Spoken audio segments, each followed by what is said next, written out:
കേരളത്തിലെ ഏറ്റവും പേടിപ്പെടുത്തുന്ന ഇടമായി തിരഞ്ഞെടുത്തിരിക്കുന്ന ഈ ബംഗ്ലാവിലെ രാത്രി താമസവും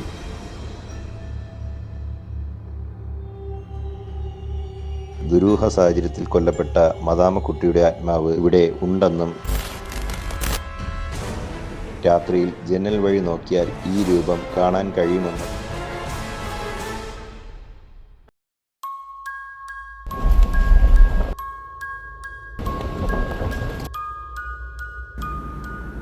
സമയം വൈകിട്ട് 7 മണിയോടടുക്കുന്നു. വിജനമായ കാട്ടിലൂടെ പൊട്ടിപ്പൊളിഞ്ഞ ലയങ്ങൾക്കിടയിലൂടെ നിഗൂഢതകളും കെട്ടുകഥകളും കൊണ്ട് പേരുകേട്ട GB25 പ്രേത ബംഗ്ലാവിലേക്ക്.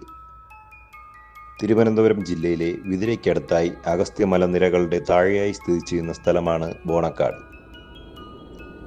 തുറന്നിട്ട ഗേറ്റുകൾ നമ്മളെ സ്വാഗതം ചെയ്തു. ഗൂഗിൾ തന്നെ കണ്ടെത്തിയിരിക്കുന്ന കേരളത്തിലെ മോസ്റ്റ് ഹൊറബിൾ പ്ലേസിലൊന്നാണ് ഈ ബംഗ്ലാവ്. അവിടെ എത്തിയത് മുതൽ ശക്തമായ പാണ്ടിക്കാറ്റ് വീശാൻ തുടങ്ങി, ഒപ്പം നല്ല തണുപ്പും.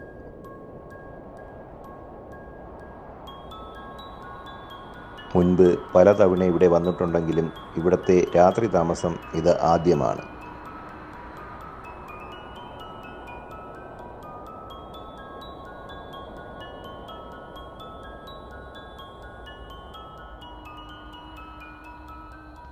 തണുപ്പിൽ നിന്ന് രക്ഷപ്പെടാനായി ടോർച്ചുമെടുത്ത് പുറത്തുപോയി കുറേ വിറക് ശേഖരിച്ച് ബംഗ്ലാവിലെ നെരിപ്പോട് കത്തിക്കാനുള്ള ശ്രമത്തിലാണ് ഞങ്ങൾ. കരടിയും കാട്ടുപോത്തുകളും ധാരാളമുള്ള സ്ഥലം കൂടിയാണിവിടം. ശക്തമായ കാറ്റായതിനാൽ തന്നെ ചുറ്റിലുമുള്ള മറ്റ് ശബ്ദങ്ങളൊന്നും തന്നെ കേൾക്കാൻ കഴിയുന്നില്ല. അതുകൊണ്ട് വളരെ സൂക്ഷിച്ചാണ് വിറക് ശേഖരിച്ച് തിരിച്ചെത്തിയത്.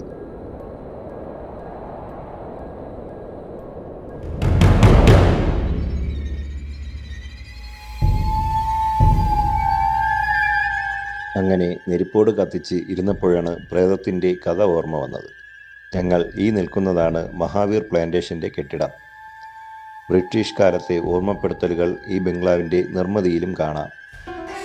അതുപോലെ തന്നെ ഒരു മദാമയുടെ പ്രേത കഥയുമുണ്ട് ഈ ബംഗ്ലാവിന്. മഹാവീർ പ്ലാന്റേഷൻ്റെ മാനേജരാണ് ഇവിടെ താമസിച്ചിരുന്നത്. അയാളുടെ 13 വയസ്സുള്ള മകൾ കൊല്ലപ്പെട്ടു.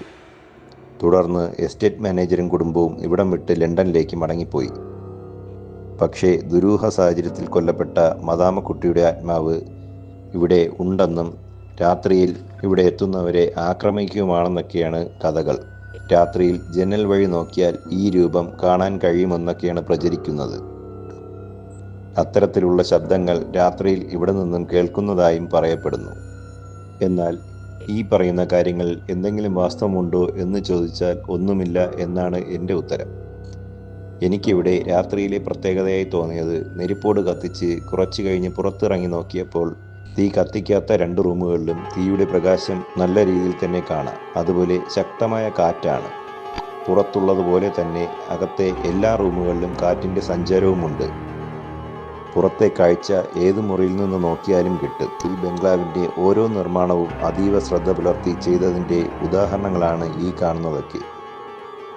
ഇവിടെ നിന്നാൽ അനന്തപുരിയുടെ വിശാലമായ രാത്രി കാഴ്ചയും കാണാൻ കഴിയും. ചിലപ്പോഴൊക്കെ ചില സാമൂഹ്യ വിരുദ്ധരുടെ താവളം കൂടിയാണിവിടം. അത്തരത്തിൽ വന്നു പോകുന്നവർ ഉണ്ടാക്കുന്ന ഒച്ചപ്പാടുകൾ അടിവാരത്തിൽ അപശബ്ദങ്ങളായി കേൾക്കുന്നത് കൊണ്ടാവും ഇത് ഒരു പ്രേത ബംഗ്ലാവായി മാറിയത്. സമയം 12 കഴിഞ്ഞു. പാണ്ടിക്കാറ്റിൻ്റെ ശക്തി ഒന്നുകൂടെ കൂടി. അപ്പോഴും ഇല്ലാത്ത യക്ഷിയെ തേടി നടക്കുകയാണ് ഞങ്ങൾ. ബംഗ്ലാവിലെ മുക്കും മൂലയും അരിച്ചു പറക്കി നോക്കിയിട്ടും പ്രേതത്തിൻ്റെ ഒരു നിഴൽ പോലും കാണാൻ കഴിഞ്ഞില്ല.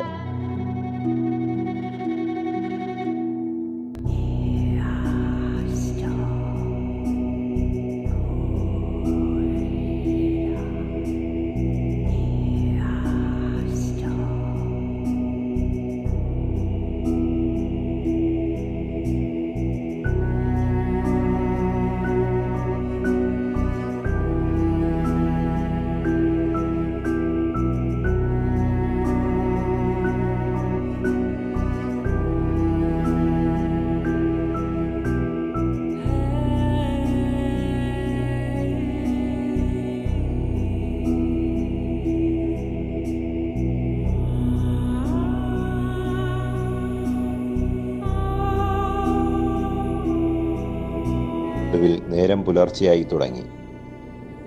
കുടിവെള്ളം എടുക്കാനായി അടുത്തുള്ള ഒരു ഉറവയിൽ പോയി കുറച്ച് വെള്ളം ശേഖരിച്ചു.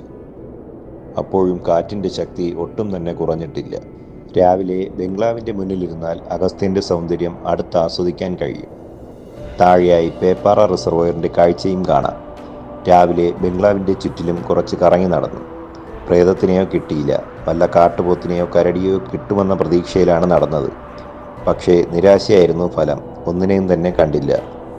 എന്ത് ചോദ്യങ്ങൾക്കും ഉത്തരം നൽകുന്ന ഗൂഗിൾ പോലും കേരളത്തിലെ ഏറ്റവും പേടിപ്പെടുത്തുന്ന ഇടമായി തിരഞ്ഞെടുത്തിരിക്കുന്ന ഈ ബംഗ്ലാവിലെ രാത്രി താമസവും ഞങ്ങൾക്ക് മുന്നിൽ വരാത്ത ഇല്ലാത്ത പ്രേതത്തിനെയും പൊട്ടിപ്പൊളിഞ്ഞ ബംഗ്ലാവിനെയും വിട്ട് തിരിച്ചിറങ്ങുകയാണ്.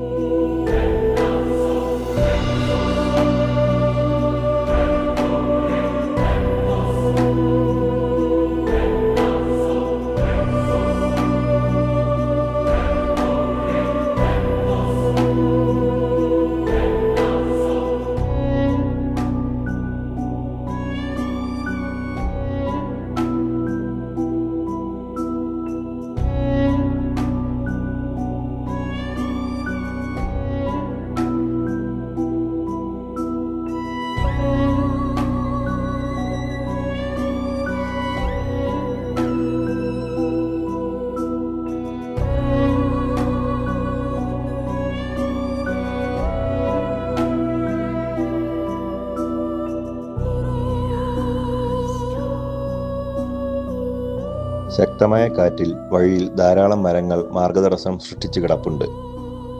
കുറച്ച് ഞങ്ങളും ബാക്കി ഫയർഫോഴ്സും ചേർന്ന് മുറിച്ചു മാറ്റിയാണ് ഞങ്ങളുടെ മടക്കയാത്ര.